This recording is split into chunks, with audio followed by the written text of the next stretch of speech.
Pretty much every golfer has said that they'd love to play the Masters. I've heard Tommy say it. I've heard Brandon say it. But saying you want to play at the Masters and actually playing at the Masters are two very different things, and three Masters rookies are about to find that out this week. Carlos Ortiz, Will Zalatoris, and Robert McIntyre will all face down Augusta National for the very first time.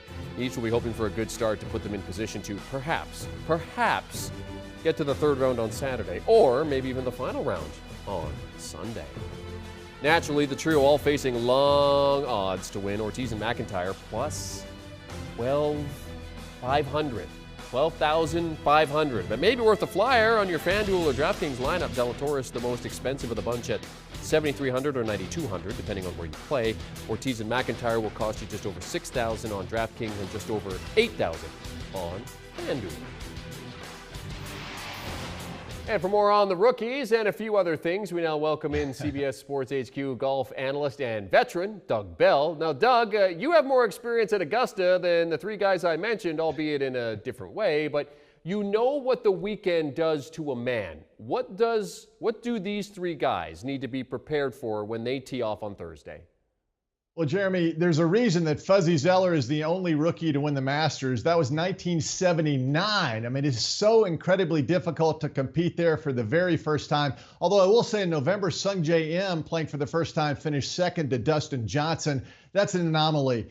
These three guys are going to struggle mightily. Number one, the nerves. I mean, butterflies. When they're on that tee on Thursday and they hear their name announced, they will experience butterflies like they've never experienced before. A friend of mine, Smiley Kaufman from Birmingham, my hometown, played in the final group with Jordan Spieth back in 2016. He made it to the final round, final group, and he said on Sunday he was so nervous. He's never felt that way in his entire life. So nerves is the first thing. But secondly, these green complexes are the most complex, severe, and complicated greens in the world. That's why the players enjoy it, because it happens only one time, 1 week out of the year. And these players, listen, Monday, Tuesday, Wednesday, the practice rounds are one thing. When the tournament starts, the greens take on a different speed dimension. They'll experience that for the very first time. It's just so hard. It's a course that rewards experience. And unfortunately for these three young men, fine players, but you can't get that experience in 3 days of practice at Augusta National. Yeah, I get a little bit nervous just having another group watching me tee off behind me. That's it. I get nervous at that. I can't imagine what it would be like at Augusta with patrons around.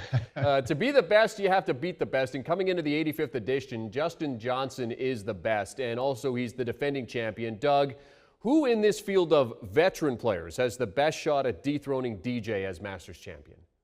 Wow, we have a bunch of 40-somethings. Brian Gay's 49, he's back. Stuart Sink's 47. Zach Johnson, a former Masters champ, is 45. Paul Casey's 43. But the guy I really like, as you look at this list, Lee Westwood. He's never won a major championship. This is the 20th time he's played the Masters. He has 6 top 10 finishes in those 20 years. He's had a couple of runner-up finishes at Augusta National. And keep in mind, this year, just a few weeks ago, he finished second at the Arnold Palmer Invitational. He finished second at the Players Championship. He was the 54-hole leader. Westwood has regained his putting stroke. He's rediscovered it.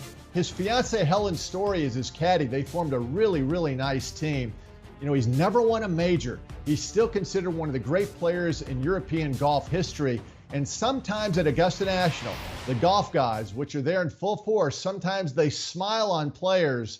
And wouldn't that be a great story if they smiled on Westwood? And listen, he's playing well too. Wouldn't be a shocker to see Lee Westwood contend for a green jacket this weekend. All right, so Lee Westwood hopefully in there for Doug Bell. It's always great to see all the old Masters champions at this event. We typically see them Thursday, we see them Friday, maybe Saturday for a few, maybe Sunday for a couple. Doug, let's talk about Phil Mickelson here. He turns 51 in a couple of months. Is Phil set to become one of these lovable Thursday, Friday guys, or do you think that Phil still has some Masters weekend golf left in him for a little while longer? Jeremy, man, oh man, I don't think so. Jack Nicklaus won at 46 years of age. Now Phil is 50 years old. He's won it 3 times. Can he win it for the 4th time to join Arnold Palmer? 4 green jackets? I don't think so. Now, he has the experience. We've talked about that, how important that is at Augusta National. And I think Phil will probably make it to the weekend. Recent history, he's made the cut 4 or 5 years in a row here at the Masters. And listen, he played pretty well at the Honda Classic and the Players Championship recently on the PGA Tour. But the thing that worries me about Phil, if you look at the statistics and it's all about numbers, he's going against younger players. He's 212th in driving accuracy. And you're saying, well, there's no rough at the Masters. You do have to place it in certain areas off the tee. Phil, 212th in driving accuracy, that's not good. His putting numbers, he's 130th on the PGA Tour, strokes gained putting. He's giving up almost 3/4 of a shot to the rest of the field. He used to be automatic inside 8 feet, inside 6 feet, especially at Augusta National. He does not make those putts anymore. It happens to men when they get in their late 40s, and now for Phil, 50, almost 51.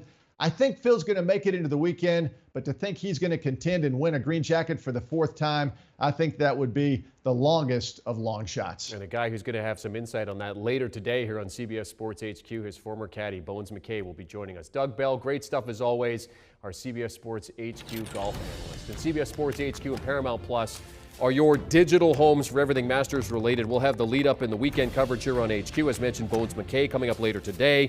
You can watch the tournament action on Paramount Plus this weekend and, of course, on CBS. It's the 85th Masters, and as always, we are proud to bring it to you. Want a sports network that delivers everything that matters about the game? The highlights, the picks, the instant analysis. No yelling, no fake debates, no politics. Hit the subscribe button and never miss a moment.